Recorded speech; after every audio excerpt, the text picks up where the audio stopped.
sem temas tabu, sem olhar a nomes, sem meias palavras e sempre, mas sempre num exercício semanal de total liberdade de opinião. A 7 de abril de 2021, demos início ao podcast Maquiavel para Principiantes, um espaço de opinião da autoria do especialista em comunicação Rui Calafate e com o cuidado técnico do jornalista Nuno Braga, e 100 episódios depois mantêm-se as mesmas premissas. Esta semana temos uma edição especial gravada na casa da Mídia 9 e com a participação especial de Filipe Alves, diretor do Jornal Económico.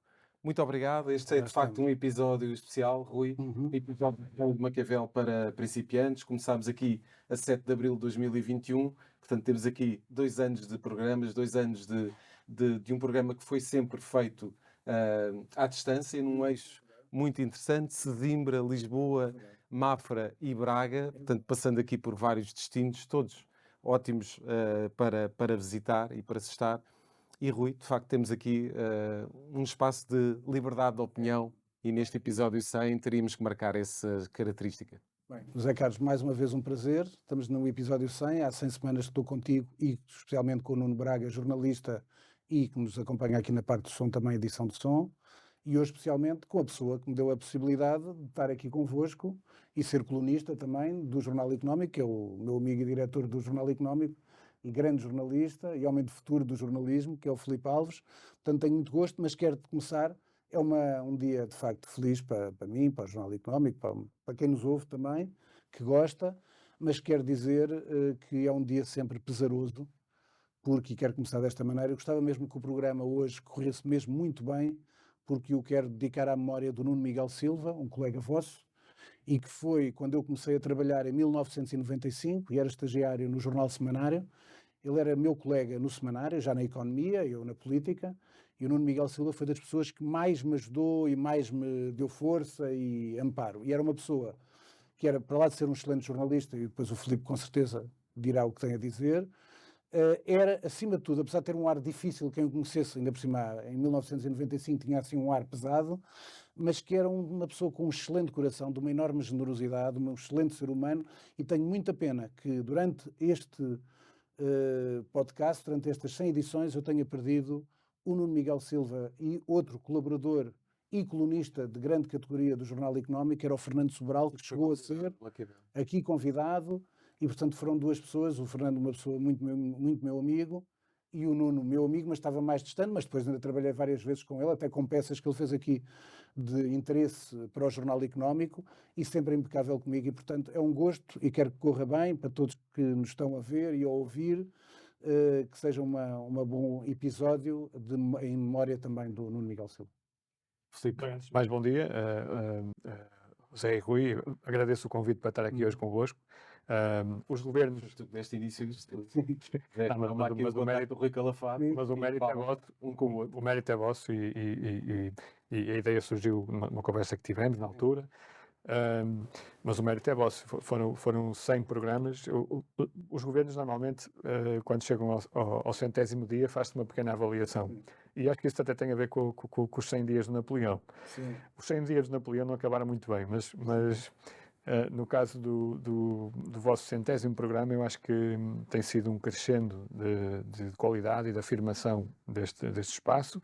Tem sido uma experiência, eu tenho acompanhado como diretor, obviamente, mas também como ouvinte, tem sido uma experiência muito interessante. É um espaço de liberdade, como disseste há pouco, e espaços desses fazem sempre falta na comunicação social em Portugal. E o Rui tem uma forma de analisar os casos muito decisiva, as situações muito decisiva, também muito independente, devido ao facto de ser uma pessoa que não é alinhada do ponto de vista partidário, uma pessoa que tem as suas ideias, que as expõe de forma às vezes muito acutilante, mas sempre muito interessante. E por isso, os meus parabéns a vocês por esta experiência e que se repita por muitos anos, eventualmente num formato vídeo. Olha, já eu não quero meter veneno, primeiro quero agradecer, mas vamos ao veneno, até para ter essa liberdade. Eu, como sabem, quem nos ouve e quem nos está a ver agora, eu não faço combinações, a não ser os temas que combino com o Zé Carlos. Com o Filipe não combinei nada e, portanto, quero apanhá-lo aqui, quero meter aqui uma rasteirinha, que é assim, isto foi notícia na semana, agora durante estes dias, até errada, espero que esclareças isso, que haveria interesse da Comissão Parlamentar de Inquérito da TAP que tu fosses lá, coisa que não é verdade. Tu já esclarecerás. Não, é a comunicação social, não é? Não, eu fui convidado, fui abordado informalmente, não fui convidado, fui abordado e foi noticiado que o PSD requeriu a minha participação na Comissão Parlamentar de Cultura e Comunicação Social. Certo. E que está relacionado com um tema que tem a ver com uma notícia que nós publicamos sobre o caso da TAP, sobre uma queixa que o Ministério das Finanças colocou contra o Jornal Económico. Mas tanto quanto sei, eu ainda não fui formalmente convidado e ainda falta decidir isso na Comissão Parlamentar. Eu vou aproveitar, primeiro já esclarecesse isso, que alguém disse que era da Comissão Parlamentar de Inquérito da TAP e não é, e da tua boca dizendo isso está completamente seguro para quem nos está a ouvir e ver. Sim, mas, e como eu disse, eu não fui convidado. Certo. O que disseram foi que seria chamado e ele disse isto, eu quero lançar isto também. A esclarecer, claro, porque nós já falámos aqui várias vezes nessa altura, o Zé Carlos lembra-se, que é o que foi dito e bem dito pelo Jornal Económico. O Jornal Económico fez uma manchete sobre, após Fernando Medina ter anunciado que iria demitir por justa causa a presidente da TAP e o chairman da TAP, o que aconteceu e que o Jornal Económico fez, peça assinada por ti e pela Lígia Simões, se não estou em erro, ainda, que era exatamente que depois de quase, vou dizer assim, de casa roubada, trancas na porta. Isto é, o Ministro das Finanças anuncia uma decisão por justa causa, mas que foi bater à porta de vários escritórios de advogados para tentar blindar essa justa causa. Coisa que, para terminar, e depois esclarecerás, na semana seguinte, dão só luxo, não têm muito tempo, não têm nada para fazer, nem tempo para isso, de fazer um direito de resposta para o Jornal Económico na primeira página, a dizer que era mentira, e na mesma página, na mesma primeira página, um dos maiores advogados do país, que penso que ele não levará a mal eu dizer isso, que é o Jorge Black, e o Jorge Black diz que, efetivamente, no caso que ele trabalha na Vieira de Almeida, a Vieira de Almeida foi contatada. Deixo-te agora a palavra para confirmar. É verdade, e falta só referir aí um aspecto que é essa notícia que nós, original, a primeira notícia saiu no dia 10 de março. No dia 13, o Ministro das Finanças fala em direto nas televisões a dizer que era mentira. Inclusive, insinuou que nós participávamos de uma espécie de campanha de notícias falsas. E isso, obviamente, eu tenho muito respeito pelo Sr. Ministro e aqui não há aqui nenhum tema pessoal, nem nada disso. Mas é uma coisa que é algo que nos põe em causa até do ponto de vista da nossa boa-fé, porque nós não participamos em campanhas e quem nos conhece e conhece o meu trabalho e da Lígia sabe que é verdade. O que aconteceu foi que no seguimento dessa intervenção do Ministro, que foi em direto e na altura teve ampla repercussão na Lusa, nos meios todos, aliás, saiu nas televisões todas, em todo lado, mais uma razão que eu não entendo porque é que precisam de um direito de resposta, não é? Nós voltámos ao tema, falamos com as nossas fontes, obtivemos informação adicional e sim, obtivemos declarações em ONU de um dos advogados que foi contactado e confirmou. Jorge Black, sim. Confirmou e nós temos a notícia.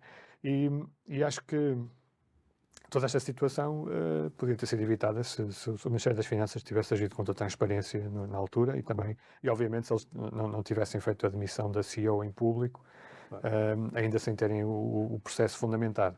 Um aspecto curioso também, que não sei se vocês repararam, mas na deliberação que demite a CEO e o chairman da TAP, que nós divulgámos em primeira mão na semana passada, há lá uma parte em que a parte pública é a DGTF, enquanto acionistas públicos que controlam a TAP, procuram desmontar a argumentação da CEO e do chairman, que dizem, certamente a conselho dos seus advogados, que a demissão não podia ser feita daquela forma, ou seja, eles não podiam anunciar publicamente a demissão dela sem terem feito antes um processo interno onde ela fosse ouvida, não é? Claro.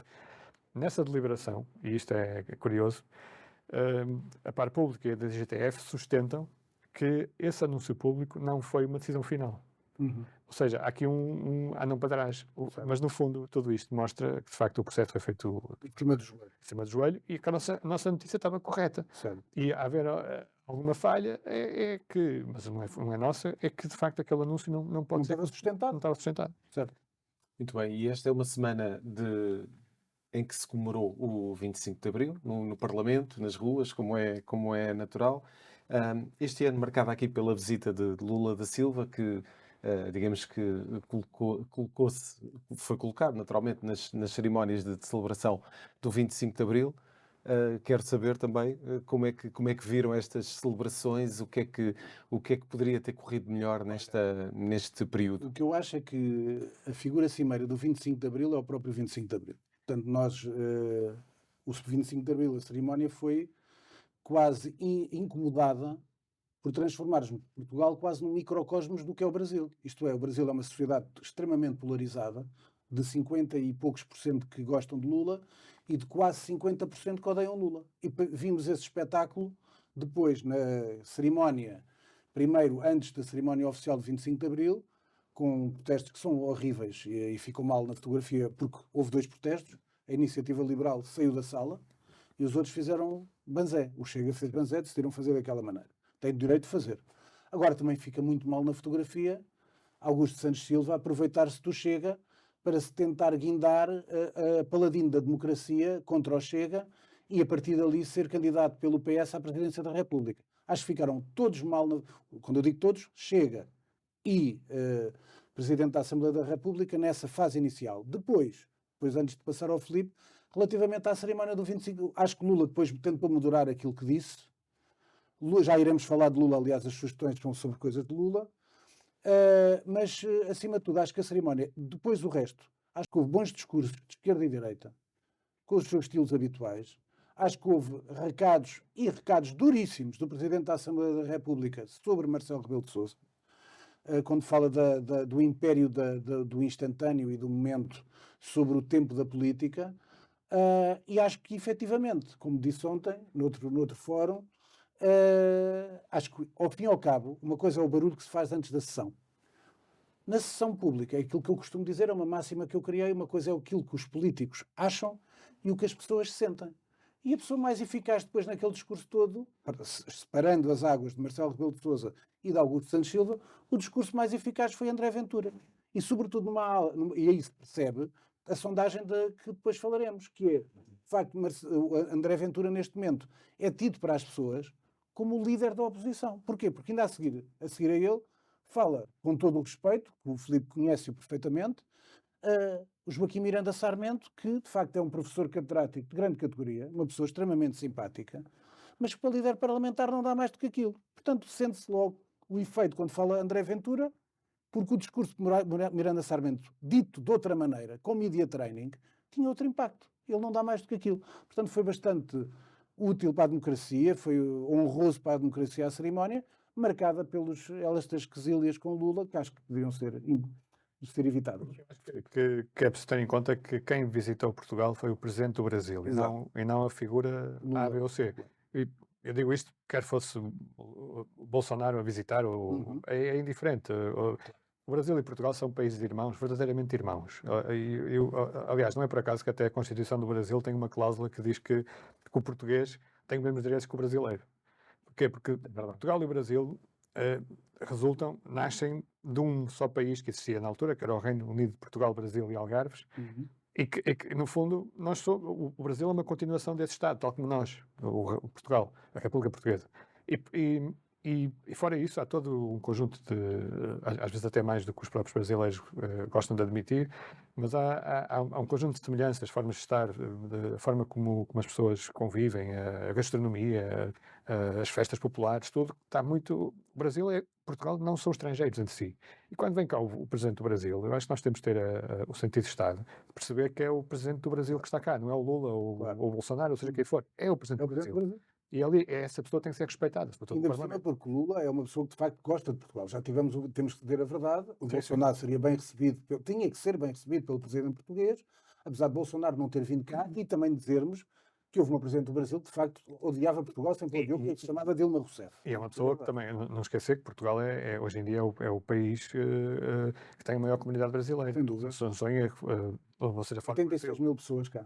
Registradas para votar. É muita gente. E essa comunidade que também está dividida, também há muitos brasileiros que não gostam de Lula, mas Lula tem muita gente que gosta dele em Portugal, brasileiros que estão cá e viu-se ontem, aliás, na manifestação.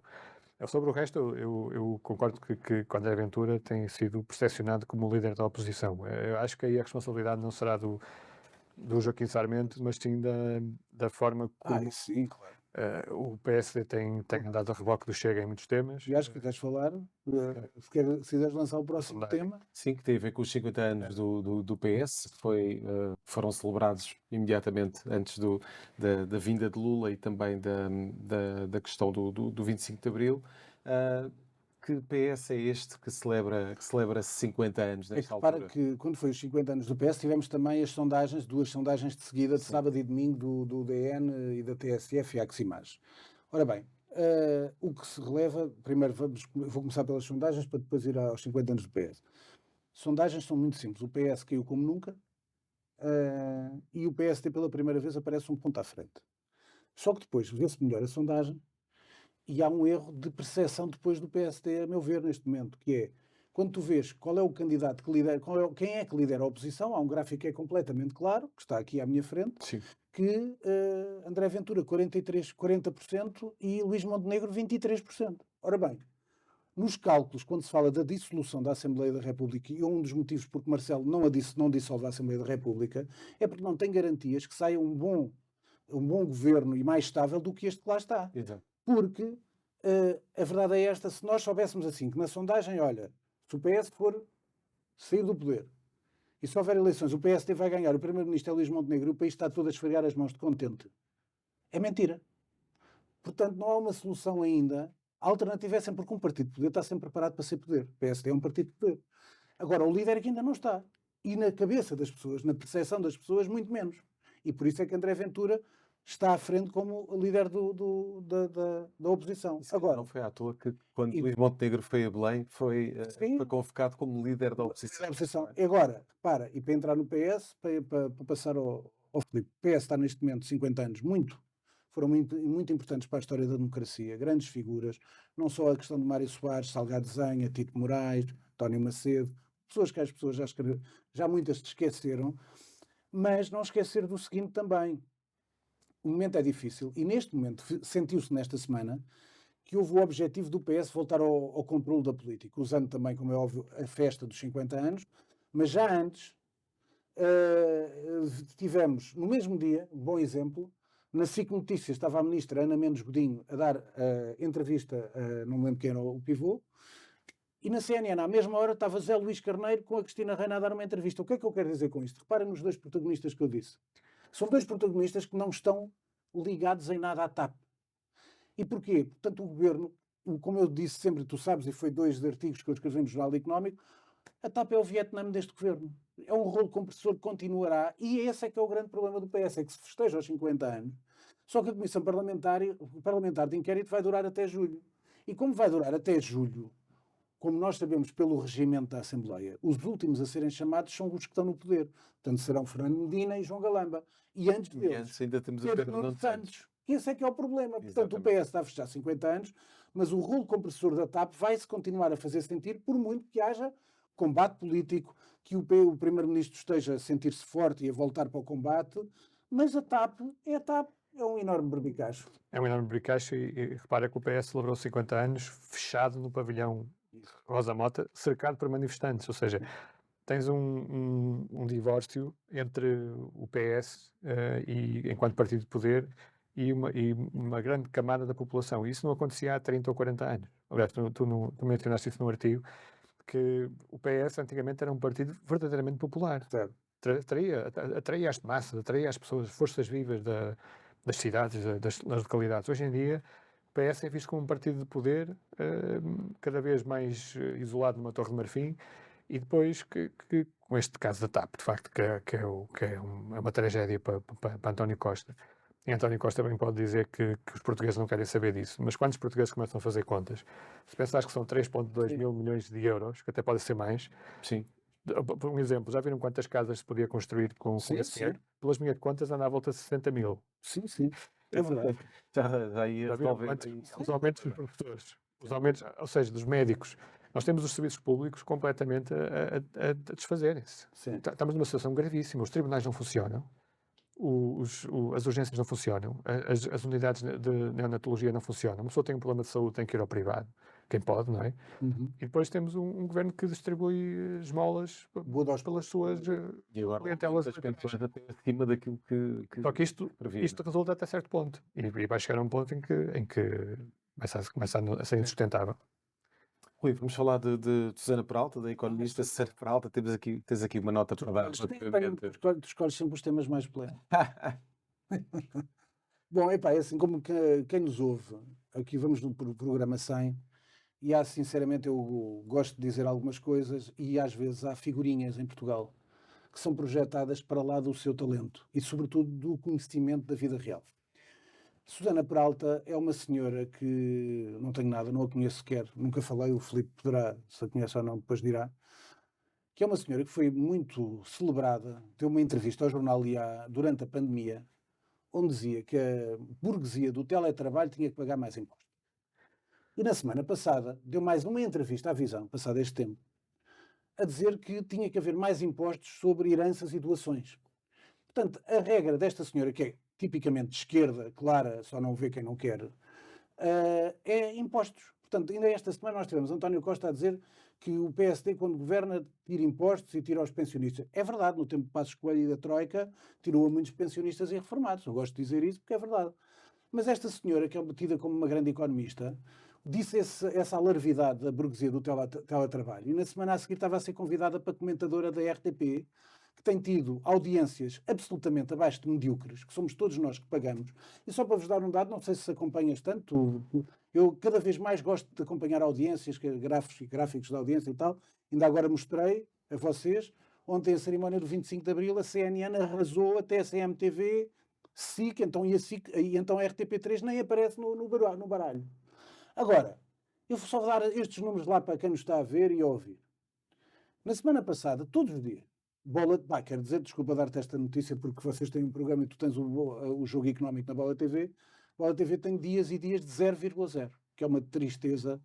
Para terem a Bola TV, tem que se dizer a verdade e espero. Contava-se que podia haver um Às sextas-feiras, às 19 horas. Não, à sexta-feira só. bocadinho. É o jogo económico de audiências. Isso é resultado teu e dos teus convidados. Mas espero é que a bola seja vendida rapidamente. Essa é uma notícia que antecipo, que eu queria dar aqui na parte mídia, mas antecipo já que tu falar disso, em que cada vez mais se fala que a bola vai ser vendida, portanto vamos ver em que moldes, porque de facto está uma situação bastante difícil. Mas esta senhora foi contratada pela RTP, que na semana passada, para as pessoas que nos estão a ver e que nos estão a ouvir, Canal 11, Eurosport, que está a dar o Campeonato do Mundo de Snooker, que eu tenho acompanhado, sou um grande fã. Sport TV, o canal aberto, todos eles têm 1.0, 1.1 de audiência. A RTP3 tem 0,5 de audiência. O que é que isto significa? Menos de 50 mil pessoas a ver aquilo. Com uma nota que é muito importante dar, e que tu, Filipe, sabes, isso não sei se tu, Zé Carlos, é que os cachês da RTP3, que somos nós que pagamos, são superiores ao que paga a SIC e ao que paga a CNN, com resultados absolutamente medíocres. E o que eu critico nesta senhora Susana Peralta é a grande diferença entre mim e estas figurinhas. A mim nunca me ouviram falar de finanças nem de orçamento de Estado. Mas eu vejo esta cavalheira, que é economista, a fazer comentário político ao domingo à noite no canal 1 da RTP. O que é que esta senhora sabe de política? Portanto, era tempo de algumas pessoas, quem decide na RTP, visse o que é e o que não é, e impedisse aquilo que tivesse de ser. Porque é perfeitamente vergonhoso estarem-se a enganar pessoas que têm agendas à esquerda, como é o caso da Susana Peralta, mas podia ser à direita, e a serem pagas por todos nós com miseráveis audiências, e a funcionarem e a tentarem enganar as pessoas e depois ainda lhes irem ao bolso com impostos sobre a burguesia do teletrabalho e até sobre as heranças e as doações, como todos sabem que nos estão a ver e a ouvir. Toda a gente sabe que há muita gente que poupa durante toda a vida para deixar para os seus filhos e para os netos. E, portanto, quando vêm estas cavalheiras dizer isto, o que era importante era que pela primeira vez trabalhassem na vida e que soubessem o que é tomar decisões. Bem, eu conheço a Susana Peralta e não, eu não vou ser tão incisivo como o Rui. Eu acho que há aqui uma distinção a fazer entre aquilo que é competência técnica, e isso manifestamente a Susana tem, e é uma economia respeitada, é uma economista respeitada. Ninguém põe em causa na parte da economia. Agora, isto que ela defende, no fundo, é uma posição típica da esquerda, no sentido de utilizar a via fiscal para tentar fazer uma redistribuição de rendimentos. Há vários países que têm esse sistema, Portugal também chegou a ter, imposto sobre as heranças. Pessoalmente eu concordo com o Rui que esse imposto não faz sentido, porque penaliza mais uma vez quem poupa e quem tenta deixar alguma coisa aos filhos, às novas gerações. E acho que não é por aí que se resolvem as desigualdades sociais em Portugal. E acho que o grande problema da economia portuguesa não está tanto na redistribuição neste momento, está mais na criação de riqueza. Claro. Estamos a ficar cada vez mais para trás e se calhar o foco devia estar mais em pôr a economia a crescer e não em soluções que no fim do dia, isto é um bocado também semelhante ao mais habitação, aquelas medidas de mais habitação, que no fim do dia nos vão tornar a todos mais pobres. Claro. E nesse sentido eu concordo contigo nessa parte. Acho que o nosso foco tem que estar, mas é como é que vamos pôr a economia a crescer e acabar com este atraso que nós temos e que está cada vez maior face ao pelotão da frente da União Europeia. Sempre. Sobre o tema da RTP, não conheço em detalhe, mas concordo que tem que haver uma avaliação daquilo que são os resultados e daquilo que é investido lá. Claro.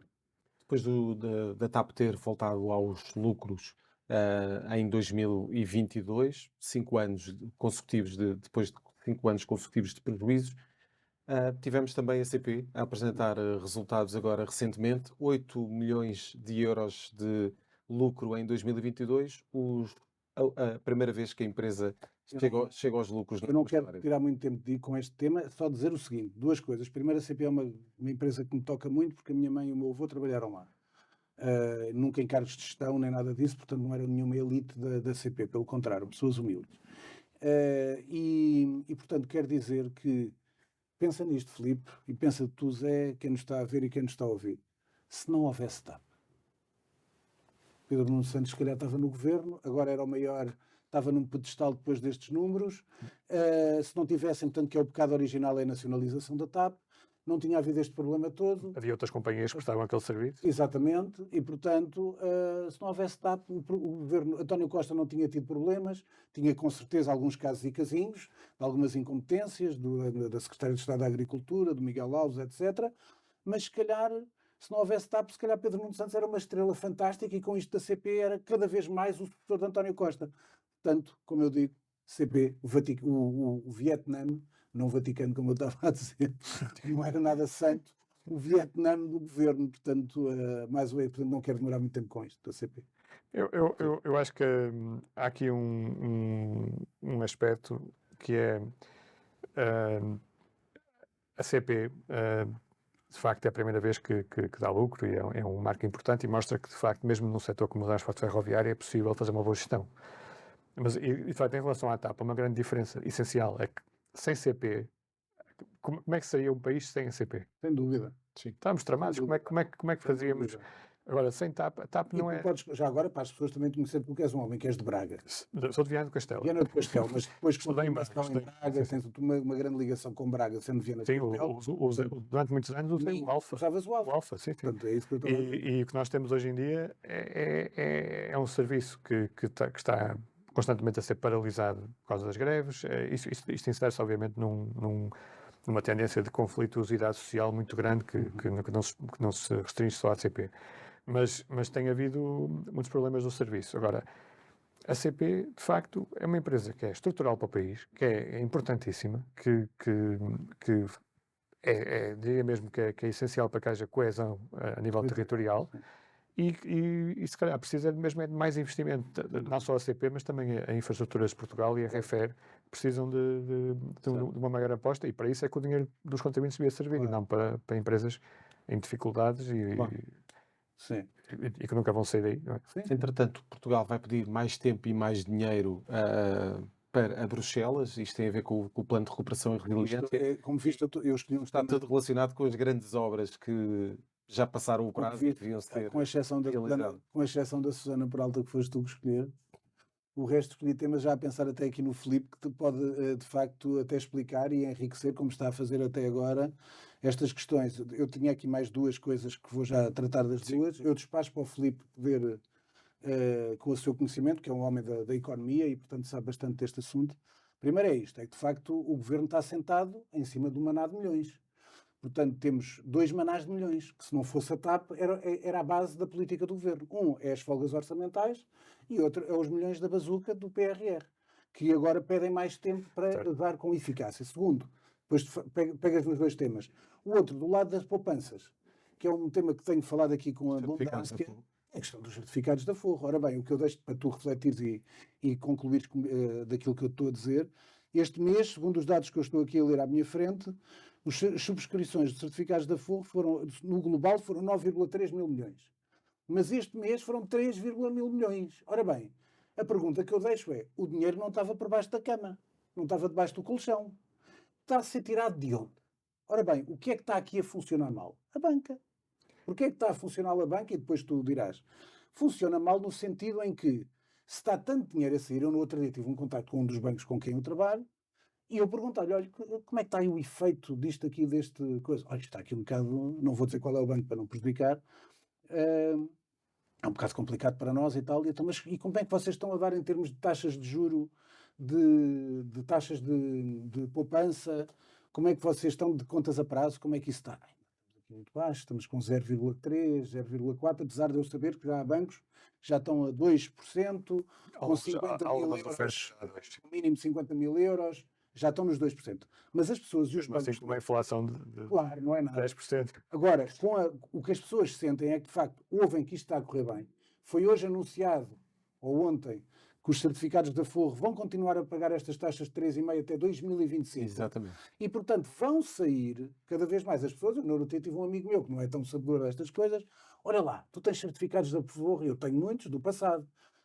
Deste agora não tenho fiz nenhum investimento, mas achas que isto é bom? Acho que é muito bom, acho que não, é seguro, não vais perder o dinheiro, é mais seguro do que um banco, quase, digo eu. Pá, que a minha avó queria pôr 10 mil euros de poupanças nos certificados da Forro. E eu pergunto, e onde é que estão os dinheiros? Tenho guardado? Não, vai tirar do banco para pôr lá. Isto está a acontecer. Portanto, Filipe, de um lado, acho que o que é que tu achas disto da poupança? Há aqui 2 temas. E outra A parte do PRR não é de agora. O governo, praticamente desde o início, que tem falado nisso, e eu recordo-me que eu estive num encontro com representantes da Comissão Europeia que estiveram cá em Portugal, e na altura, precisamente, houve contactos com o governo para falar deste tema, e eles disseram-nos, a mim e outros jornalistas que estavam presentes, que não haveria adiamentos. Mas isso foi ano passado e isto é dinâmico, portanto, e com a guerra da Ucrânia, portanto, pode ser que haja aí folga para haver alguma coisa, alguma decalagem em termos de tempo. No que diz respeito aos certificados e ao facto do governo, primeiro em relação ao PRR, o governo de facto está sentado numa pilha de liquidez que, ao contrário daquilo que eventualmente seria a melhor solução, está a ser usado para financiar a despesa corrente do Estado, o que é mau, obviamente. E, por outro lado, há uma folga de liquidez que vem pelo efeito da inflação. A inflação, isto para falar muito, muito brevemente, a inflação, no fundo, é um imposto escondido que nós estamos todos a pagar. Todos os portugueses, ricos ou pobres, estão a pagar um imposto gravíssimo. Imagina, se tivermos inflação de 10% em 2022, quer dizer que no ano passado os depósitos, as suas poupanças, desvalorizaram 10%. Essencialmente é isto. Sim. O teu salário desvalorizou 10%. É um imposto silencioso, mas que consome o nosso poder de compra e as nossas poupanças. Mas para o Estado dá muito jeito, na medida em que aumenta a receita fiscal. E quem ganhou mais com a inflação foi o Estado. Completamente. Aumentou as receitas do IVA e, além disso, a própria dívida pública, isto é uma boa notícia, entre aspas, não só para o Estado, mas também para toda a gente que tem dívidas, a própria dívida perde peso em termos relativos. Cerca de 1/3 do efeito que houve de descida da dívida pública ao longo do ano passado foi causado pela inflação, não foi causado por outras. Reparem que a dívida pública passou de 115% do PIB, ou 114%, e vai fechar este ano nos 108%. Isto não é porque Portugal está subitamente a tornar-se sedentário, é porque há uma inflação brutal que a dívida, em termos nominais, mantém-se ela por ela, ou até pode aumentar, mas o valor o PIB sobe, em parte por causa da inflação, e isso acaba por reduzir a dívida. Mais 4 ou 5 anos disto e a dívida está para aí nos 70% do PIB. Portanto, isto é um efeito positivo, salvo seja porque esse efeito está a ser pago por todos nós. Certo. Portanto, é um imposto. Nós estamos todos a pagar para reduzir a dívida dos Estados, no fundo. Ahm, em termos de certificados de aforro, há aí há dois aspectos relevantes. Até é bom para quem nos está a ouvir, tu sabes muito mais de economia, portanto, felizmente é um grande serviço que estás a fazer. Não sei algumas coisas, não, Sabes mais do que eu. sou jornalista, Estás à vontade, não, sabes mais do não que eu. sou um especialista. Mas há aqui, em relação aos certificados, há dois aspectos a considerar. Primeiro, porque é que os bancos não sobem os juros? Porque não precisam. A razão Essa é a verdade, isso eu sabia. porque ainda têm dinheiro a mais, têm muita liquidez e não precisam. Não precisam e, por outro lado, também não lhes interessa do ponto de vista do negócio e também há restrições a nível regulatório europeu que os impede de aumentar ainda mais isso.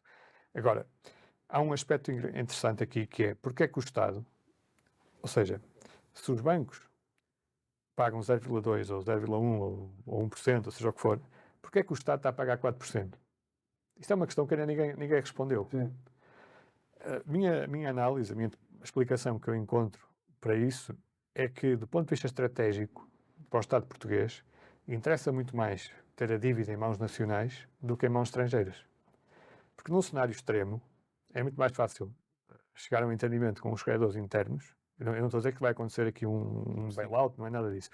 Mas imaginem um cenário de turbulência nos mercados. Um cenário em que tens novamente uma crise da dívida soberana.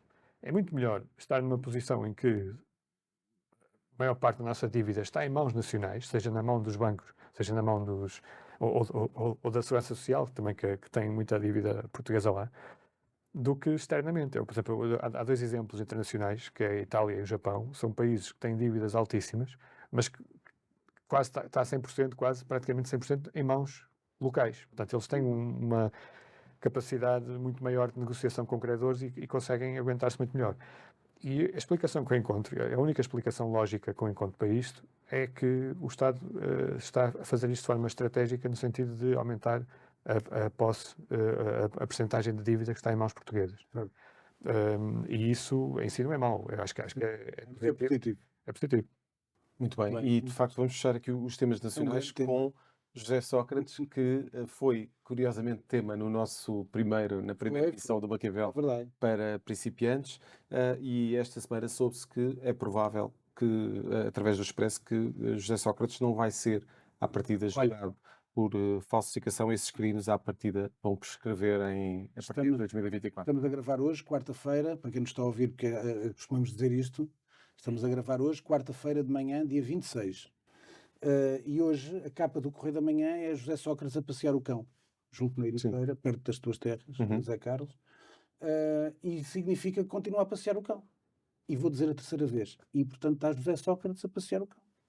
E que, tal como foi para o Brasil, ele não deu cavaco à justiça e foi para o Brasil. O que é que isto significa? Não tenho nada contra José Sócrates, até as vezes que lidei com ele, lidei muitas vezes, durante muitas semanas seguidas, quando ele tinha um programa na RTP, e falava sempre com ele a volta de 15 a 20 minutos ao domingo. E, portanto, sempre tive uma excelente relação com o Sócrates, portanto, não tenho nada pessoalmente a dizer. E volto a dizer, o seu primeiro governo foi um magnífico governo e foi muito importante para Portugal em muitas coisas. Depois foi debacle.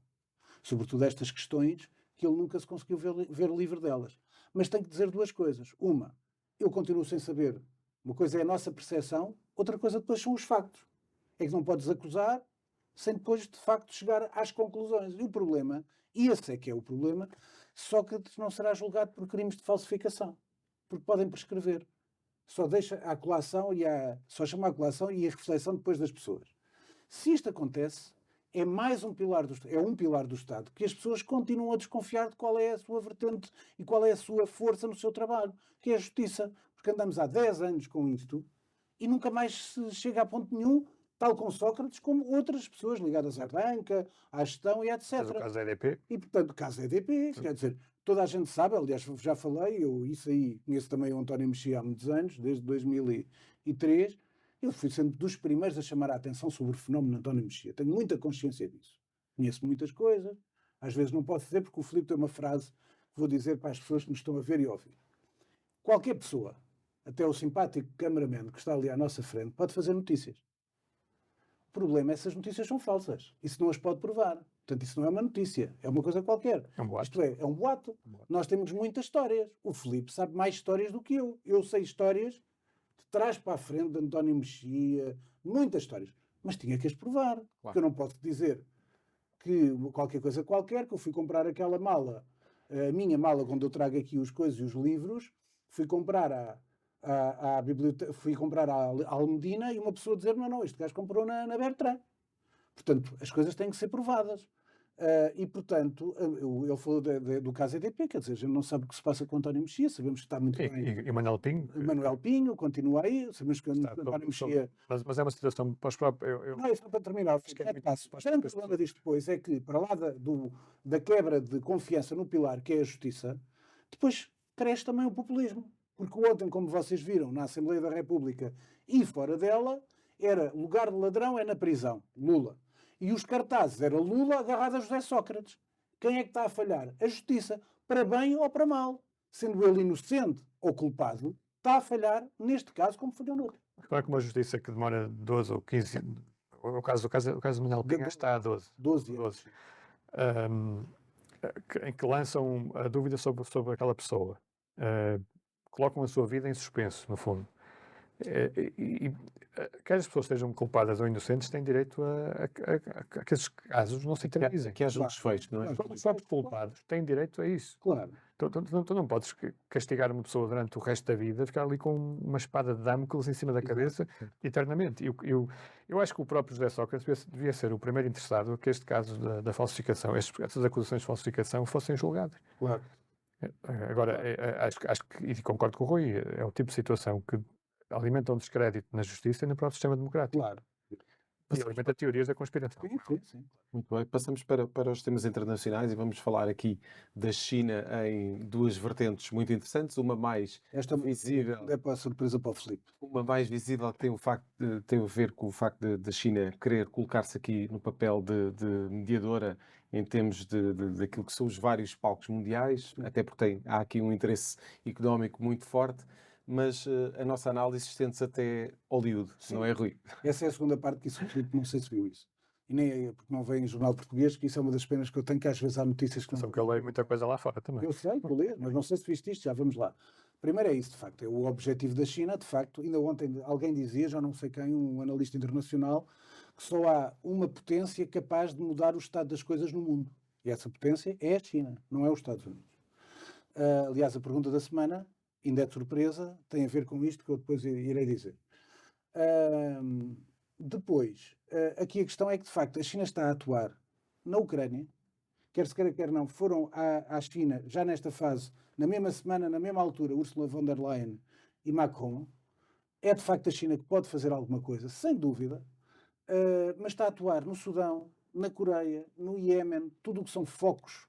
Até porquê? Porque isso, como tu disseste bem, Zé Carlos, tem a ver com, de facto, os objetivos também da parte financeira do projeto da Rota da Seda de Xi Jinping, que tem a ver com a presença estratégica em vários pontos, onde um dos pontos essenciais também foi a visita de Lula à China, porque sabe que Lula tem um potencial. Ainda no outro dia vi um ser imberbe numa televisão a dizer, foi na SIC, para ser bem clarinho, um rapazinho que não tem experiência e nunca trabalhou na vida, mas que aparecem como comentadores agora como paraquedistas, a dizer que o Lula é responsável por uma diplomacia que era, como é que era a expressão? Não era imbecil, era infantil ou ingênuo, uma coisa qualquer. E um imberbe a dizer uma coisa destas. Não, mas o Brasil tem uma das melhores diplomacias do mundo. E o Brasil, com o tempo de Lula, não com Bolsonaro, quase que se tornou um Estado pária, mas com Lula, todos nós tivemos lá a realização dos Jogos Olímpicos, a realização do Campeonato do Mundo. Não se realiza sem força diplomática. Tal como o europeu, cá em Portugal, não se realizou sem força diplomática. Isso e não é só de espera, só para terminar. A parte disto de Lula é que Lula vai trabalhar para que o Brasil seja uma potência, seja a maior potência regional, daí até se falar até da moeda, agora nova moeda, com a Argentina, e vai atuar como um ser completamente livre de natos ou Putins. Vai fazer a sua gestão. E a China é muito importante, até isso foi contado há pouco tempo, até na questão dos fertilizantes, pelo crescimento da agricultura. Sim. E o mercado onde o Brasil... E a Rússia também. A Rússia são os dois, a Rússia e a China. Portanto, o Brasil era um dos maiores fabricantes mundiais de fertilizantes e deixou de fabricar. Foi um dos maiores erros de Bolsonaro. E agora é obrigado a comprar. Aonde? China e Rússia. Portanto, quando Lula lá vai, não é porque Lula é amigo da guerra, como alguns aqui fizeram crer. Não.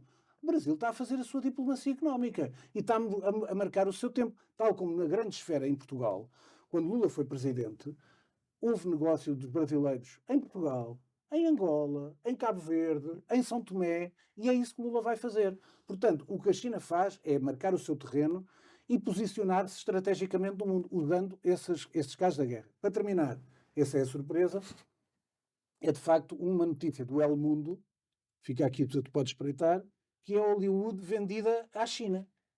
E porquê é que se vendeu à China? Porque também é questão económica. Porque em 12 anos, nos últimos 12 anos, no cinema de Hollywood, nunca apareceu, nos últimos 12 anos, um vilão chinês. E porquê? Porque 46% do negócio de Hollywood é na China. Pelo menos um vilão chinês comunista. E, portanto, vilão chinês comunista, nem nenhum.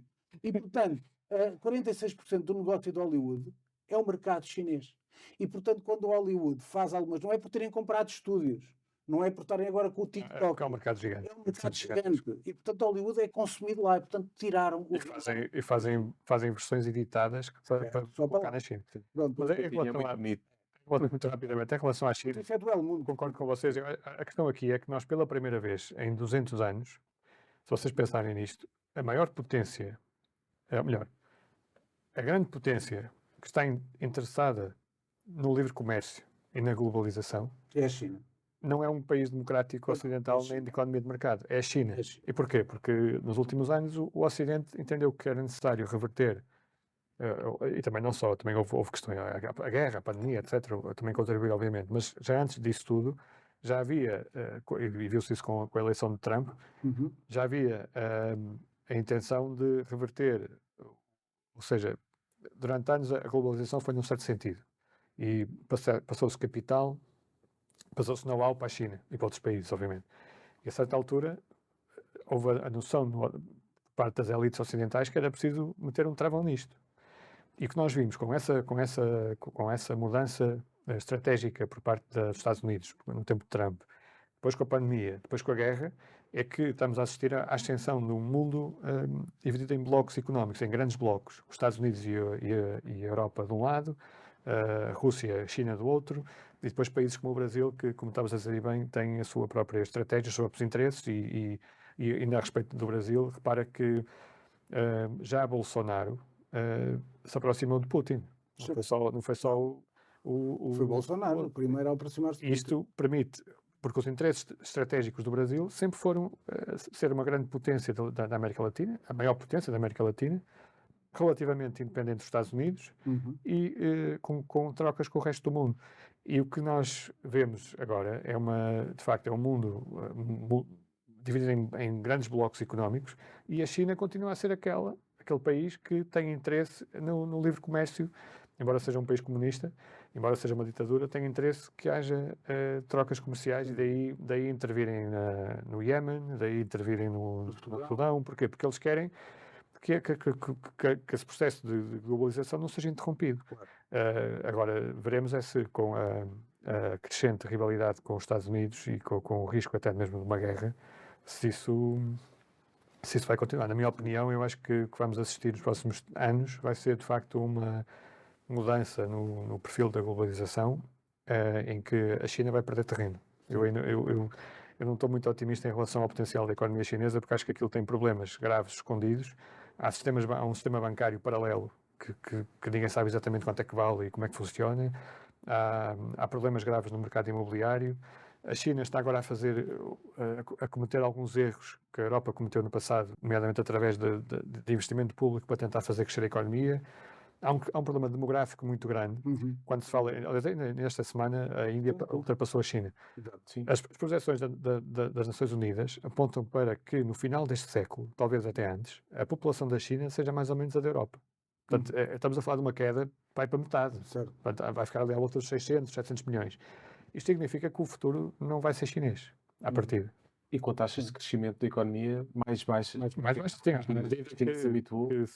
Ou seja, vai ser, naturalmente, vai ter o seu lugar à mesa, vai ser um grande bloco económico. Reparem que antes da Revolução Industrial, portanto, por volta de 1800, 1820, a China já era a maior economia do Sem mundo. dúvida. Era a China e a Não Índia. esquecem disso. A China e a Índia. O que nós estamos a assistir agora é o regresso a esse, devido, uma vez que eles conseguiram recuperar o atraso do ponto de vista tecnológico, face ao Ocidente, Sobretudo a Índia, ainda a parte tecnológica ainda mais forte que a China. sendo que a Índia tem problemas, embora seja uma democracia, tem problemas Mesmo da parte religiosa que internos muito graves e muito complicados. Fechando aqui os temas internacionais, temos Rishi Sunak, que estava muito cansadinho, mais ou menos. Era só para o Reino Unido em mãos, e entretanto Dominic Raab, o seu vice-primeiro-ministro, demitiu. Olha, se eu soubesse que isto tivesse sido tão rica esta conversa agora da China, minha com o Filipe, nem tinha posto este tema, porque não vale a pena perder muito tempo.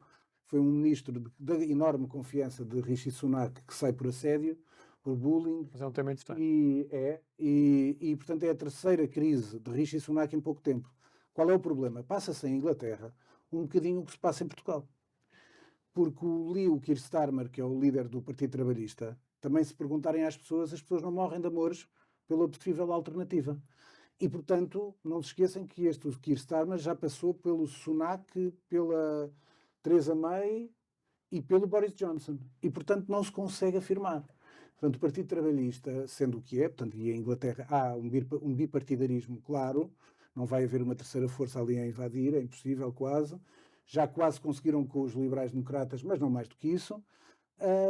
Portanto, Rishi Sunak, eu acho que tem uma série de condições, para lá do caso que houve também da sua mulher e de um contrato com a empresa da sua mulher, que era milionária, uma das mulheres mais ricas da Inglaterra, mas sobretudo é isso, é a instabilidade do governo da Grã-Bretanha, sobretudo agora, que é o caso curioso, que na próxima semana, a partir do dia 6, e em Portugal nós temos quase uma agenda que só tem tópicos, às vezes um tópico, a partir do dia 6 de maio, escrevam já com uma semana de antecedência, só se vai falar durante 3 dias da coroação de Carlos III.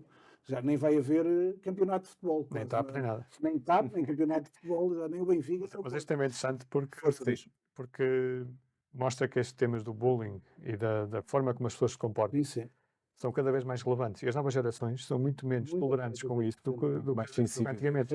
Claro que há poucos anos, e o Rui sabe que é verdade, havia um primeiro-ministro em Portugal que partia telemóveis, não é? Sim. Portanto, esse tipo de comportamentos hoje em dia já não seriam aceitáveis. Portanto, era só isso que eu tinha a dizer. Para a mídia. Passamos para a mídia e em mídia estava a falar aqui da inteligência artificial. É isto, eu tenho falado, até está-nos a ouvir e, portanto, saúde, porque é uma pessoa que estimo muito. Aliás, antes quero dizer isto e não dei isso. Fui aqui muito bem acolhido. É a primeira vez que venho aqui às vossas novas instalações, no Tagus Bar. Primeira de muitas. Espero. Fui acolhido aqui por um dos membros da administração, pelo Raul. Já tinha estado há pouco tempo com o novo CEO, com o Zé Carlos Lourenço, que é uma pessoa muito estimada no mercado. E eu sei que tenho aqui um fã que ouve bastante coisa, que é portanto, o Presidente do Conselho de Administração da Mídia 9, que é o Tinique, que quando nos ouvir, sabe que um dia não tenho problema nenhum em dizer que foi ele próprio que até me sugeriu que era engraçado falar de mídia, porque há pouca gente a falar de mídia. Portanto, se tiveres assuntos de mídia, era bom que falasses. E portanto, eu tive esse compromisso, com certeza, quando tiver tema, com certeza. Mas incluo mídia, coisas ligadas à parte de mercados, de merchandising, quando houver, e a questão que eu acho cada vez mais fascinante da inteligência artificial. Como já temos jornais a serem feitos pela inteligência artificial. Já, nós falámos disso há 2 semanas, do chat GPT com o jornal I. Esta semana, curioso, 2 jornais, um em Portugal, 2 jornais não, 2 revistas, vou mostrar ali para a câmara. Esta é a capa da Notícias Magazine, portanto que sai com o DN e com o Jornal de Notícias, era Abril vai resistir à ditadura tecnológica e um robô com o carro. E este lado era a revista da economia que sai ao domingo também, do El Mundo, que é a guerra mundial da inteligência artificial. Portanto, que é um tema cada vez mais que dá margem à discussão, vai ter muitos problemas ao nível da ética e do que envolvem, vai ter questões económicas e financeiras com as questões da inteligência artificial. Já vemos isso do ChatGPT, se já temos um jornal, 95% dele foi feito por ChatGPT, até o editorial é feito por ChatGPT. Portanto, é um dos temas do futuro, é um dos temas que eu irei acompanhar. Cada vez mais os mídias estão a olhar para ele, porque efetivamente nós próprios não sabemos o que é que vai acontecer. Eu acho que aí o grande desafio das sociedades modernas é saber como utilizar a inteligência artificial para o bem e não para o mal. Em termos simplistas é isto. Ou seja, para o bem no sentido de nós estamos com um problema demográfico muito grave. Dentro de 30 ou 40 anos, Portugal, no caso de Portugal, e não só, a maior parte dos países ocidentais vão ser, e não só, também o caso da China também é a mesma coisa, vão ser muito envelhecidos. Nós vamos precisar de máquinas para fazer aquilo que hoje em dia é feito por pessoas. A verdade é esta. E o desafio aqui é fazer com que as máquinas nos ajudem a todos a ter uma vida melhor, com melhor qualidade de vida e com justiça social. Ou seja, tentamos fazer com que a inteligência artificial e os frutos da inteligência artificial sejam distribuídos pelo conjunto da sociedade e que não sirvam, pelo contrário, para criar uma espécie de futuro distópico em que há uma minoria que tem tudo, acho que alguns filmes de Hollywood E fizeram. há uma coisa que é importante E no dizer, caso? que é a questão é quem é o programador da inteligência artificial? Exatamente, é isso que eu ia Quem dizer. é que é o E a questão é que, por exemplo, o caso do ChatGPT e o caso dos jornais feitos por... Eu acho que o futuro do jornalismo, isto também dizia na minha classe, eu posso ser crucificado por dizer isto, mas acho que o futuro passa por aí. E passa, mas não passa por uma exclusão do fator humano da equação, na medida em que alguém tem que programar aquilo. Não é? A questão aí é quem é que programa E onde é que está o equilíbrio, não é? onde é que está o equilíbrio e como é que nós temos a certeza que a máquina é programada de maneira a que haja jornalismo de qualidade e conteúdos bem feitos. E por outro lado, obviamente que isto tem um custo social, obviamente que isto tem um custo humano muito grande, porque significa redações mais pequenas, significa que as pessoas vão tornar-se, fazem algumas tarefas hoje em dia, vão deixar de as fazer, implica mudar a forma como trabalhamos, mas também tem oportunidades, implica, por exemplo, permite que uma equipa pequena possa ter as pessoas focadas em tarefas de valor acrescentado, claro. E o ChatGPT faz Dar as um exemplo? faz a própria, eu ia dizer a própria filmagem, mas não ouvi o nosso colega. É isso, eu estava a dizer, olha, estava a olhar para Da cena, já há dois, eu conheço 2 estúdios, tem isso, sim. conheço desde o início, Mas mesmo esses tem alguém que controla. sempre, isso eu quero dizer isso, que é importante, que E no que diz respeito ao jornalismo, há outro fenómeno que está a acontecer, que é, reparem que há 20 ou 30 anos, quem quisesse lançar um jornal ou uma rádio, já nem falo de uma televisão, mas mesmo um jornal, implicava um investimento muito, muito alto. Tinha que ter máquinas, tinha que ter gráfica, tinha que ter um conjunto precisava de centenas de pessoas, não era um jornal nacional, obviamente. Hoje em dia, com meia dúzia de pessoas, consegue-se fazer um jornal nacional, ou até internacional. Sim. Ou seja, a tecnologia está a permitir coisas que antigamente não eram possíveis. Não só no nível de recursos humanos, mas também de recursos técnicos. E hoje em dia é possível, para projetos, e isto é uma nota de esperança para aquelas pessoas que receiam o impacto da revolução tecnológica e o facto de se destruírem muitos postos de trabalho, é que também podem ser criados. Na medida que 2 ou 3 jornalistas juntam-se e dispensam, entre aspas, a figura do capitalista. Sim. A figura do capitalista entrou no nosso mercado, o nosso acionista não pode ouvir isto. Entrou no nosso mercado no final do século XIX. Eles editam aí. Foi quando não, mas Estou a brincar. estou a brincar, claro. Mas no final do século XIX houve uma necessidade de facto de grandes injeções de capital por causa dessa industrialização do nosso setor. Certo. Nós estamos a voltar, no fundo, ao modelo artesanal das notícias. E Eu é ia falar possível disso. criar modelos sustentáveis com equipas muito pequenas. Repara nisto, vou dizer 2 coisas para depois ir ao tempo artesanal das notícias. Reparem que, vou dar este exemplo concreto, que tu, Filipe, também já abordaste e sabes, já foste lá. Cada vez mais, isto que nós estamos a ver, nós estamos a trabalhar, temos aqui um câmara, está uma pessoa na regia a comandar as operações. Mas há estúdios de televisão. Eu fui convidado na altura, quando abriu a CMTV, para mim foi uma das enormes... Fiquei parado a ver aquilo, porque vi pela primeira vez 3 câmaras, com apenas na regia uma pessoa com joystick, digamos assim, a comandar as 3 câmaras. Portanto, nós não tínhamos uma pessoa... Quando eu me sento com um operador à frente, eu posso lhe perguntar: estou porreiro, está tudo bem, não aparece numa camisa, não aparece a barriga, etc. E ele de lá faz-me um sinal. O robô não diz isso. Mas o que acontece é o que o Filipe está a dizer. A CNN é a mesma coisa. A CNN, neste momento, fez uma grande evolução. Neste momento tem lá 4 câmaras de robô. Mas estão lá 3 pessoas para apoio, para nos explicar, se houver algum problema. Mas não nos esqueçamos de uma coisa. Quando nós vemos um filme que era o Homem que Matou Liberty Valance, fica a sugestão para verem, que é do John Ford, em que temos um jornalista, que é o famoso, que diz a seguinte coisa: que é a história de um senador que volta à Terra e o homem que matou o Liberty Valance, toda a gente achava que era ele, criou-se a lenda que era aquele senador, que era o James Stewart, o ator, mas quem matou na sombra foi o John Wayne. E quando chega lá, ele conta a história toda ao jornalista e o jornalista volta costas e vai-se embora e ele pergunta, então não vai publicar? Não. Aqui no Oeste, entre a história e a lenda, A lenda prevalece. e, portanto, aqui volta-se ao tempo em que havia um senhor que tinha, ele próprio, como tu estavas a dizer, que eram dois jornalistas, dois camaradas, podem se juntar e fazer um jornal. E, portanto, aquele senhor trabalhava sozinho a fazer um jornal naquela vila. E a tecnologia permite isso. Para o Oeste. Se tiver qualidade, É possível. a tecnologia permite. E os novos modelos de monetização online, Google, Facebook, permitem isso. Exatamente. E há uma coisa engraçada também que vale a pena refletirmos, para não levar muito tempo, mas muito rapidamente, que é, jornalismo é uma atividade de serviços. Claro. Serviços, tal como a consultoria de comunicação, Sim. é feito por pessoas. Claro. Eu não consigo imaginar alguém a dar uma informação exclusiva, uma caixa, entre aspas, a um robô. Claro. Liga para o robô, olha, tenho aqui uma história que talvez te interesse.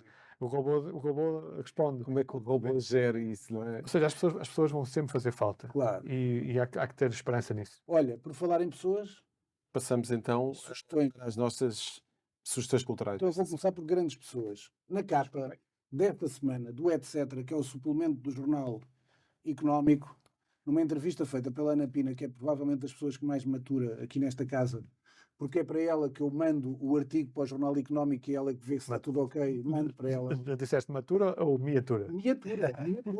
Matura também, porque a maturidade é uma pessoa já com idade. É verdade. Mas que miniatura... Não, Também nem tanto. Não, matura muito, estou aqui a brincar também. Mas que matura, porque eu mando o artigo para ela e ela é que vê se está tudo ok e tal, portanto está tudo bem. Ela fez uma grande entrevista a este senhor, pôs um título magnífico, é a Batida Africana de Lisboa. Este senhor é um grande amigo meu. Todos os jornalistas o conhecem da minha geração. Tinha um bar no bairro Alto que era o Targos. Hoje tem um bar que se chama Tabernáculo, na Rua de São Paulo, número 218. Portanto, quem quiser, ao final da tarde, não à noite, porque hoje em dia já não sei à noite, há 5 anos não sei à noite, mas ao final da tarde, quem quiser ir ver, descansar, relaxar depois do trabalho, conversar com gente interessante, está lá sempre, depois faz sempre lá uma tertúlia que junta gente da cultura, e sobretudo por isso é que eu também falo. Ele é um grande nome da lusofonia, é guineense, e tudo o que é da lusofonia em Lisboa, e um dos projetos da Mídia 9, Jornal Económico Novo, é a ligação à lusofonia. Portanto, visitem o espaço do Hernani, chama-se o Tabernáculo, Rua de São Paulo 218, e que deu uma grande entrevista de vida. Para terem noção, foi o agente dos da Weasel, dos Black Company, dos Blackout, dos Culip Noise. Teve bares no bairro Alto onde todos os jornalistas lá iam, toda a minha geração ia lá, foi o Targos, depois teve a Fábrica da Pólvora, depois teve o Impossible Funky ali no como é que se chamava aquela coisa ali em Alcântara? Agora vai-me faltar o nome. Em Santos? Se não, Sim. como é que se chama? Agora está-me a falhar, olha, peço desculpa. Por baixo da ponte.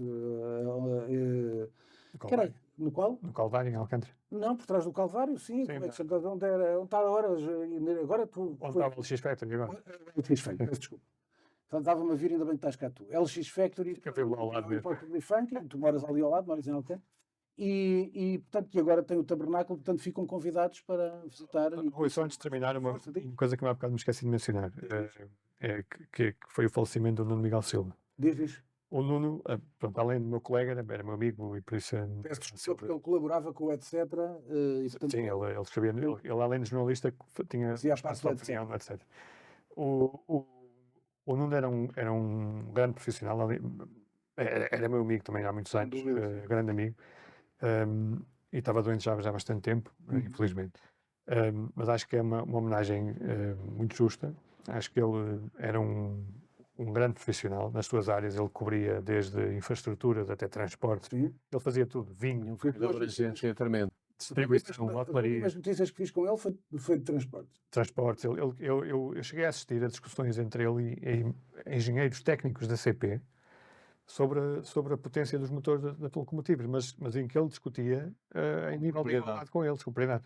Ou seja, ele conhecia aquilo a um ponto que a maior parte dos jornalistas hoje em dia não conhece, até porque há uma falta de especialistas. Sim. Mas ele, além de ser especialista, era multifacetado e tinha interesses quase enciclopédicos. Então ele tanto escrevia sobre comboios e locomotivas e a bitola ibérica e a bitola europeia e não sei o quê, Fazia como restaurante. escrevia sobre restaurantes, livros, cultura, era uma pessoa muito culta. Na sua vida pessoal também tinha esse perfil enciclopédico e almoçar com ele, jantar com ele era sempre Sim, sim.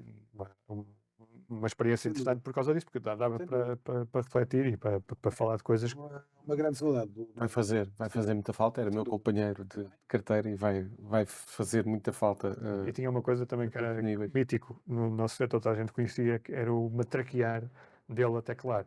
Ele, quando estávamos em dia de fecho, ouvia-se uma espécie de música ambiente, que era o Nuno Miguel Silva, com aqueles dedos dele, a carregar com força, as teclas dele estavam gastas. Sim, estavam.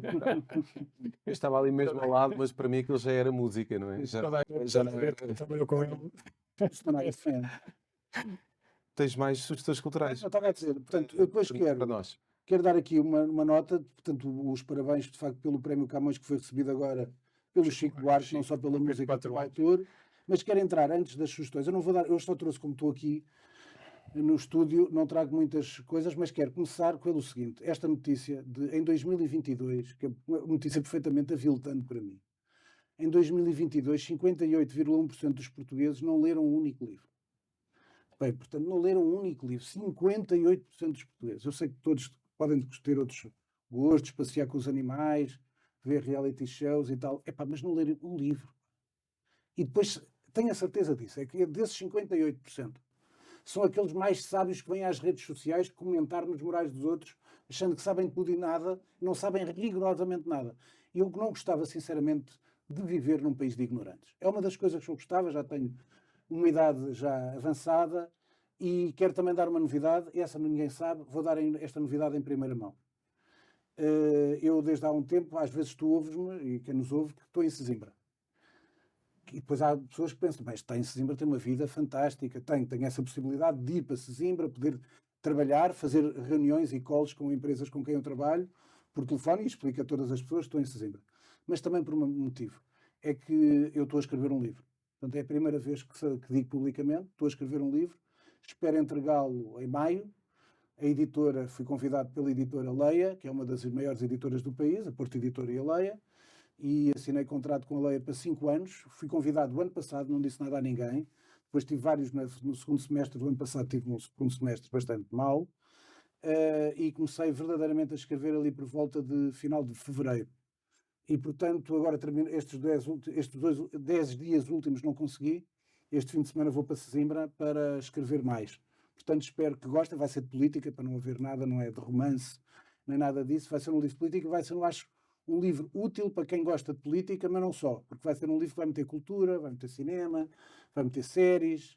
Portanto, vai ser um livro difícil de construir, por isso é que me dá mais tempo, não é uma coisa com os meus pensamentos, não é isso era fácil, nem uma compilação dos meus artigos, isso ainda era mais fácil, mas é uma coisa que dá trabalho a construir e, portanto, tenho muito gosto em vos dizer isso. Sugestões.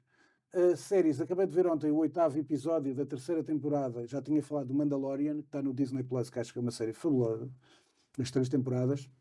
Recomendo a série, que já voltei e volto a dizer-vos, que é uma série que se chama Cara a Cara. Volto a dizer-vos isto. Vejam aquilo se puderem no filme.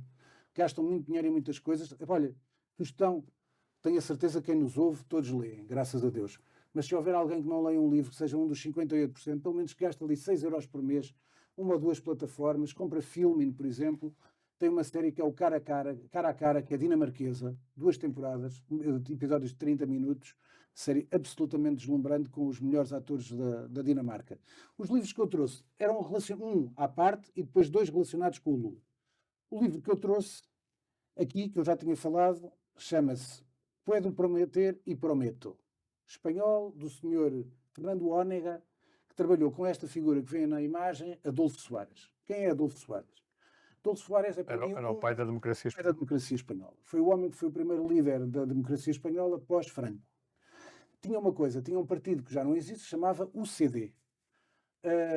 Portanto, é um partido de centro-direita, não é que eu seja nem de centro-direita nem de esquerda, mas tem a ver com algo que para mim é muito importante. Eram democratas cristãos? Era democrata cristão, ligado, porque eles vinham todos da parte beata. E ele trabalhou próximo com o rei, na altura. Trabalhou com o rei, trabalhou ainda no regime franquista. Na transição. E trabalhou no regime franquista, trabalhou, aliás, há uma foto absolutamente mítica. Adolfo Suárez ganhou os maiores prémios de Espanha, já estava com Alzheimer. E há uma foto que quem lhe vai dar o prémio é o rei Juan Carlos, ainda não caído em desgraça, à casa onde morava Adolfo Suárez, em que a primeira pergunta que ele faz é: quem és tu? Completamente marcado pelo Alzheimer. E há uma foto no jardim da casa de Adolfo Suárez, os dois lado a lado. Provavelmente, se a Espanha tem uma boa democracia, que tem, deve a dois homens, um caído em desgraça, o rei do Juan Carlos, E no caso deles, e Adolfo Suárez. não era só a questão da democracia, era a questão da própria E a passagem da integridade do Estado, do territorial do E Estado, isto foi muito importante, foi o rei que conseguiu isso, toda essa, com o Adolfo Suárez. o Adolfo Suárez, e o Adolfo Suárez tinha isto, e por isso é que eu cito este livro. Adolfo Suárez tinha uma mais-valia que vai faltando em todos os países, felizmente em Portugal também ainda há. Era um homem de centro. Não é como nós temos a ideia do o tipo de centro do CDS que é à direita. Este também era. Mas a democracia, de centro, a verdadeira, moderado. mas a verdadeira democracia cristã é isso. É isso.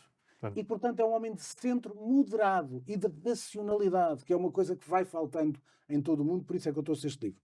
Os outros dois que trouxe foram livros que eu já trouxe, mas este, por acaso, olha, este marcado pelo tempo, porque foi comprado em 2001, tive a ver porque eu anoto aqui a data em que os compro, todo sublinhado há muitos anos, pá, portanto está por aqui, pá.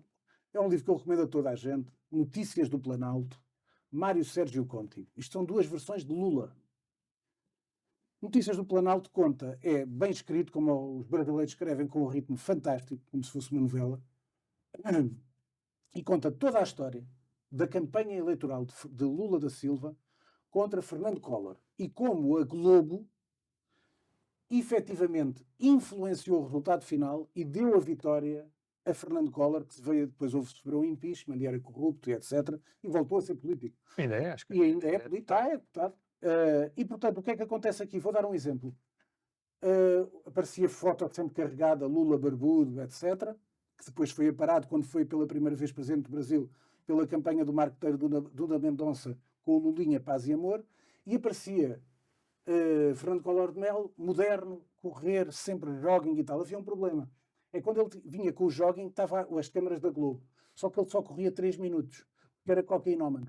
E como era cocainómano, não aguentava. E, portanto, se filmava 3 minutos para o boneco e depois era quase parado pelos assessores de Paulo 3 minutos já não era nada mal. Não era mau. Notícias Nessa do Planalto, condição. Mário Sérgio Conti, da Companhia das Letras, mas tem que pedir no Brasil, ou Livraria da Travessa. A mesma coisa, agora ao contrário. Portanto, eu estava aqui um livro a mostrar o Lula bom e prejudicado, agora vou mostrar o Lula mau. O que é o Lula mau? O Lula mau é o... Imagina o Lula a correr mais 3 minutos. Não, esse não posso. A seguir vou contar uma história que me contaram ontem, mas não posso contar aqui. A seguir, o outro livro, este eu já falei, Malu Gaspar, A Organização. Este livro eu considero absolutamente genial, tal como o outro. Esta é a história, como tu vês, a história, quem vê aqui melhor as caras, isto é a história da ascensão da empresa da Odebrecht, que era provavelmente a maior construtora da América do Sul, ou uma das 3 maiores, que começou como uma pequena empresa de construção da Bahia, do estado da Bahia, e foi crescendo tentáculos, e esses tentáculos do poder, chegando ao tempo em que, e está cá retratado, obras que conseguiu em Angola, no Brasil, em Portugal, pela via política, nomeadamente o PT, e essa é a verdade, Lula foi preso por Sérgio Moro e saiu. Só que a cúpula do PT está toda presa. E este senhor, que era o homem mais poderoso do Brasil, Marcelo Odebrecht, está preso. E o José Dirceu também? O José Dirceu esteve preso, portanto, toda a cúpula Esse do livro PT... até creio que inspirou aquela série do Mecanismo. O Mecanismo. Foi isto, inspirou o Mecanismo, são 2 temporadas. Exatamente. Que tem na Netflix, se quiserem ver. A primeira fase até levou a grandes protestos no Brasil, com pessoas a apelarem à suspensão da Netflix, porque era o caso da decapitação do PT. E o José Padilha, que era o produtor da série, disse: meus amigos, tenham calma que eu vou fazer a história do Brasil. E a segunda temporada é ao contrário. É dizer como foi mal construída a acusação contra o Lula. Portanto, recomendo Mecanismo, estão aqui os livros. Muito bem, e estamos já quase no fecho deste Maquiavel para principiantes, mas antes, pergunta da semana. Pergunta da semana, que tem a ver, nós não falámos aqui, até porque as pessoas podiam pensar. A pergunta da semana é simples: é se Joe Biden vai aguentar uma campanha eleitoral, seja contra Donald Trump, seja contra Ron DeSantis, porque ontem anunciou que era candidato, e nós vemos que pode ter muitos méritos, pode ter, como me disse uma vez a embaixadora dos Estados Unidos em Portugal, que ele é um homem fantástico, excelente pessoa, etc., mas todos nós vemos que ele fisicamente não está bem. Portanto, ir outra vez a jogo, uma campanha que é duríssima, que dura à volta de ano e meio, ir a todos os Estados, para trás e para a frente, ainda governar o mundo, contra um animal de palco como é Donald Trump e um político fortíssimo como é o Ron DeSantis, vamos ver se tem pernas para andar, condições para ser candidato, com certeza que as tem. O Vamos ver. Roosevelt era paralisado devido Era paralisado, cadeira de rodas, à doença, poliomielite. poliomielite. Mas eram outros tempos, não é? Eram outros tempos. E hoje em dia, de facto, não é por acaso que o Joe Biden às vezes aparece com uma tipo, puseram-no a fazer jogging uma vez e Se dá aqueles saltinhos, dá 3 saltinhos, parece que corre assim, para dizer que está Não são 3 minutos, não é? São 10 segundos. Eu acho que é importante perceber eu não sei se ontem no anúncio já ficou claro quem é que podia ser o vice-presidente. Ainda não ficou. Portanto, aí Porque vai depender muito disso. porque importa salientar que Joe Biden não está com boas taxas de popularidade, mas melhores ainda está a vice-presidente, que muita da esquerda, mais à esquerda americana e europeia, que jogavam com a Kamala Harris, que depois poderia ser a candidata e impor, e Kamala Harris não tem um problema que o Partido Democrata perdeu a sua base original de apoio, que eram a classe blue collar, brancos, não é? Os brancos blue collar. Esses agora começaram a votar nos republicanos. Porque houve uma grande guia, que foi a grande coisa. Isso tem a ver com a identity politics. Porque eles focaram-se naqueles temas de raça, de género, não sei o quê, e acabaram... E tem a ver com aquele candidato, que agora não me lembro o nome, que foi 2 vezes candidato presidencial contra a Hillary e contra o... Bernie Sanders. Quê? Bernie Sanders. Que o Bernie Sanders encostou o partido à esquerda e às franjas mais identitárias e de questões de género, e perdendo a moderação. E muitos dos empresários, aquela elite de Boston, depois a parte do sexto, a parte do collar, aquela parte perdeu a parte blue collar, que era a parte deles, que era a parte dos operários nestes estados que eu estou a dizer, que é o tal o Rust Belt americano, que é Michigan, Illinois. Foi muito afetado pela globalização. Foi muito afetado pela globalização. E Pensilvânia, Illinois. E não é por acaso que o Trump focou ali. Exato, e ganhou ali por surpresa. Quando o Trump adota aquele discurso anti-China, anti-globalização, anti-coisas, ele está a falar a esse público. Porque esse público pensa, eu perdi o meu emprego por causa da entrada da China na União Europeia. E foi ali que ele ganhou. Muito bem. E é o fecho deste Maquiavel para principiantes. Muito obrigado. Acho que correu bem, acho que voltará em breve. Muito obrigado. Voltará em breve e é para o meu gosto também, e agradecer mais uma vez ao Presidente do Conselho de Administração, Tini. Ele é o acionista. O Presidente é o Luís Trindade. Agora, desculpa. Fica aqui. Não, mas eu ia falar nele. Sim. Portanto, atenção, porque eu comecei a trabalhar, a colaborar, não é trabalhar, a colaborar com o Jornal Económico, e quero dar esta palavra ao acionista principal do Jornal Económico, que era o homem que mandava no Jornal Económico, que é o Luís Figueiredo Trindade, pessoa que eu sou, de quem sou amigo. Portanto, agradecer ao Luís Figueiredo Trindade também essa oportunidade, ao Filipe Alves, que foi a pessoa que me convidou, ao Zé Carlos Lourinho e ao Nuno Braga, que me acompanham todas as semanas, ao Tini, que hoje é um dos acionistas de referência, é o acionista de referência da Mídia 9, ao Raul, ao Zé Carlos Lourenço, que me receberam muito bem, e a toda a equipa que me apoia aqui, cameraman, regi, todos os colegas, a muitos amigos que tenho, sobretudo na redação do Jornal Económico. Portanto, um abraço para todos e um gosto de estar convosco, para quem nos ouviu e para quem nos está a ver. Muito bem. E da minha parte, agradeço ao Filipe também ter-me dado a oportunidade de começar este podcast pela Calafato. Obrigado ao Rui também por estes 2 anos de... E obrigado por ter interrompido o teu feriado ontem, que era feriado de 25 de Abril, e tivemos ainda a trabalhar. Estamos sempre em ação. E obrigado também, exatamente. E obrigado também ao Nuno Braga, que não está connosco, mas acompanha-nos diariamente também na feitura deste programa. Até para a semana. Obrigado, Rui. Fechamos assim o Maquiavel para principiantes. Ouça e acompanhe este podcast no Spotify, Apple Podcasts e Google Podcasts. Este é um programa de autoria de Rui Calafato. Conta com a condução do José Carlos Lourinho.